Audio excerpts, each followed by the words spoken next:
There was a god, Adonalsium. I don't know if it was a force or a being, though I suspect the latter.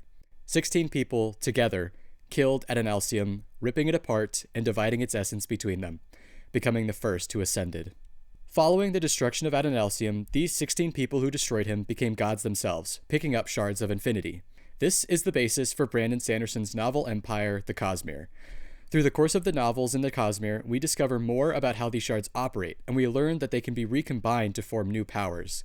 We learn that they can be organized, and I believe we can come into greater understanding about the dead god Adonalsium and the Cosmere as a whole through this organization.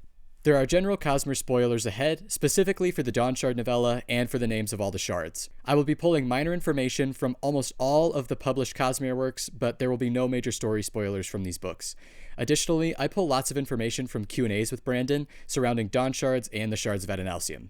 You have been warned. Now, the theory I'm putting forth is not new by any means. It has been speculated for years that the shards of Adonalsium can be successfully assembled into 4 groups of 4, and that these groups represent perhaps his 4 aspects or the 4 dawnshards.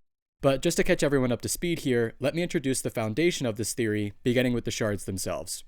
These 16 shards, these 16 gods, are as follows: ambition, autonomy, cultivation, dominion, devotion, endowment, honor, invention, mercy, odium, preservation, reason, ruin, valor, virtuosity, and whimsy.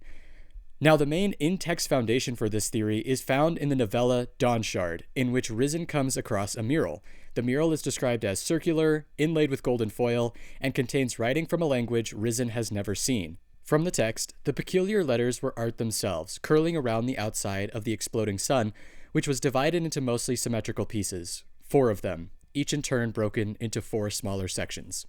The mural is believed to depict the shattering, or those 16 people breaking Adonalsium into 16 parts. In the mural, these 16 shards are shown to be in 4 symmetrical groups of 4. Additionally, within the Mistborn series, the Allomancy table shows that the power-granting metals can be grouped into 4 groups of 4. This is also used to demonstrate that Adonalsium's powers are meant to be organized in this manner. In the end, we come to the conclusion that Adonalsium overall should be organized into these 4 groups of 4. Wait, 4 groups of 4? The New York Times has been preparing me for this day. Now that we know the shards not only can be, but are supposed to be grouped together, how do we group them? Well, the dawnshards are the perfect blueprint for this assembling. The dawnshards were created by Adonalsium as commands for how the Cosmere should function, and there are 4 of them.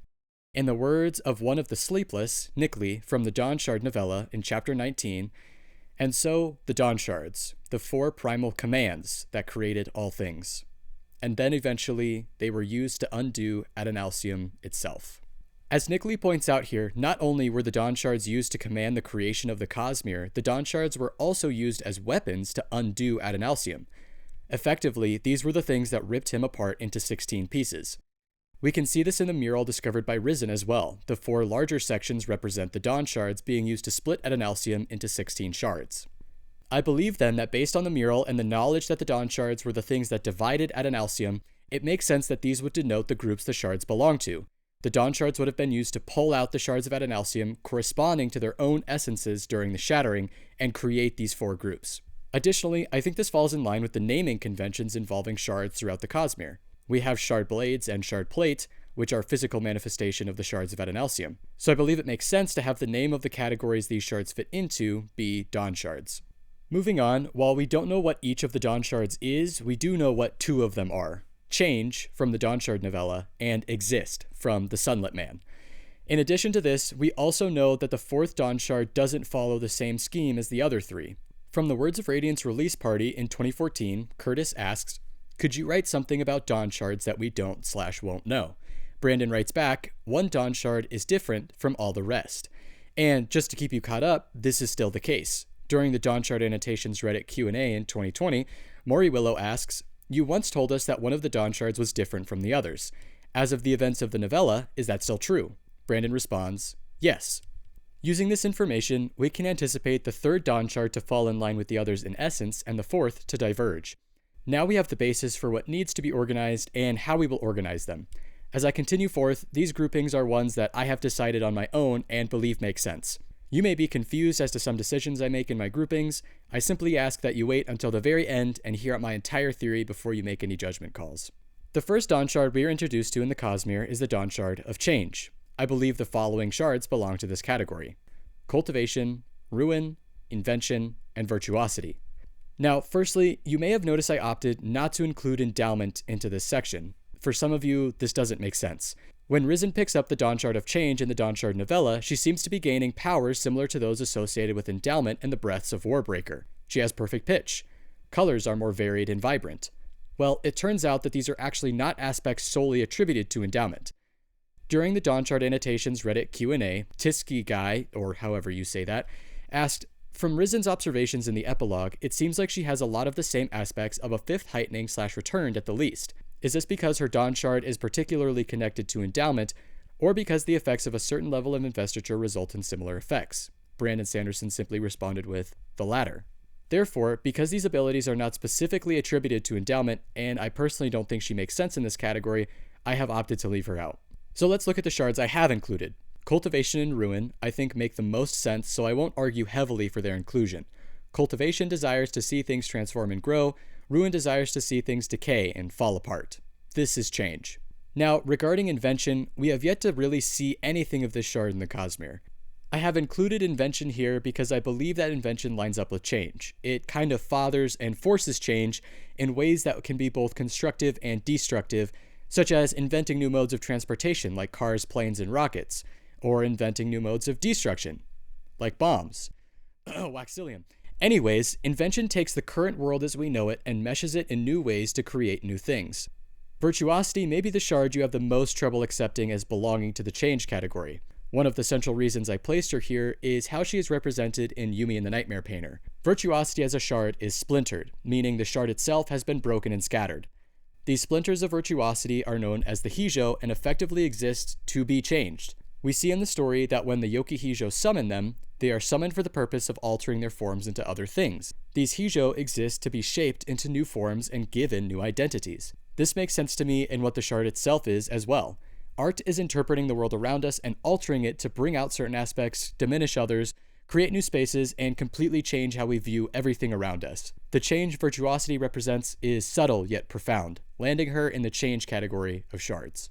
Moving forward, the second dawnshard we are introduced to in the Cosmere is the dawnshard of Exist. I have placed the following shards into this category: Preservation, Autonomy, Dominion, and Honor. Once again, I think these first two shards are straightforward. Preservation is the idea of continual existence, and autonomy is the idea of existence through one's own perpetuality, if that makes sense. There are no outside forces needed to keep the Cosmere in existence. Its existence is upheld by itself. I have also placed Dominion here, and I do feel very strongly about this one. Dominion is the idea of sovereignty, which I think is linked very close with existence. It is very closely linked with autonomy and the idea of allowing the Cosmere to be its own thing.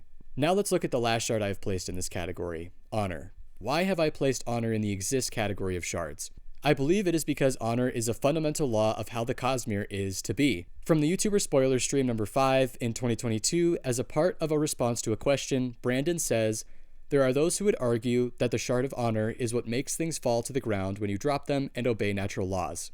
I think this is more than a there are those who would argue, and actually a hint as to how the shard of honor actually operates. Further, I think this is exactly what we are shown through the course of the Stormlight Archive, the series where honor is a prevalent aspect of the story. Honor's function is to ensure that the laws of the universe are obeyed. When I drop something, it falls. The object obeys the law that determines it should fall.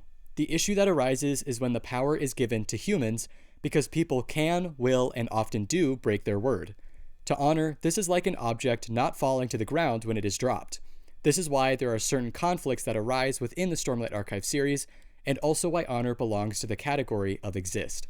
As we have change and exist as the first two dawnshards, these being commands given by Adonalsium for the Cosmere to follow, I'm going to branch out here and say that I believe the third dawnshard is experience. This falls in line with the essence of the first two. It is a general command that the Cosmere is to follow. This is the command that brings the Cosmere to life. Exist brings the Cosmere into being. Change creates motion, transformation, advancement, and decay. This command, experience, demands the Cosmere have consciousness, free will, and involvement within itself. For this category, I have placed reason, odium, whimsy, and ambition. I think these are all aspects of consciousness. Reason is to give the people of the Cosmere the cognitive ability to see and understand what is going on around them. It is the ability to think. Odium and whimsy are similar as they represent the emotion of the Cosmere's inhabitants. Odium, as we've seen, believes himself to be more akin to passion than solely hate. Odium is used to imbue the people of the Cosmere with strong feelings. I think whimsy might represent the more aloof emotions or more positive ones. It represents humor, quirks, playfulness, all necessary aspects of intelligent life and interactions between that life. Finally, ambition is a clear aspect of experience in that it pushes people to work for something and seek accomplishment. It divulges purpose onto the inhabitants of the Cosmere and demands they work towards something in their lives. Now for the moment you've all been waiting for, the final dawnshard, the one which does not remain the same in essence as the previous three. You're really gonna have to hear me out on this one. The dawnshard of love, categorizing the shards of devotion, mercy, endowment, and valor. Wait, before you go to the comment section to tell me I'm wrong, hear out the evidence I have. First, and most obviously, this dawnshard's command is not meant to fall in line with the other three and is meant to diverge from the standard they have set. My next biggest point is that Brandon Sanderson, as the author of the Cosmere, is a Mormon and includes a lot of religious inspiration into his stories. Mormons have two holy texts, those being the Bible and the Book of Mormon. What do the holy texts claim is the greatest commandment? Let's look in the Bible. Galatians 5:14 of the New Living Translation states, "For the whole law can be summed up in this one command: love your neighbor as yourself." I really like the wording in Galatians as it relates to our dawnshard theory because this translation uses the word command. The greatest command given in Christianity is effectively to love.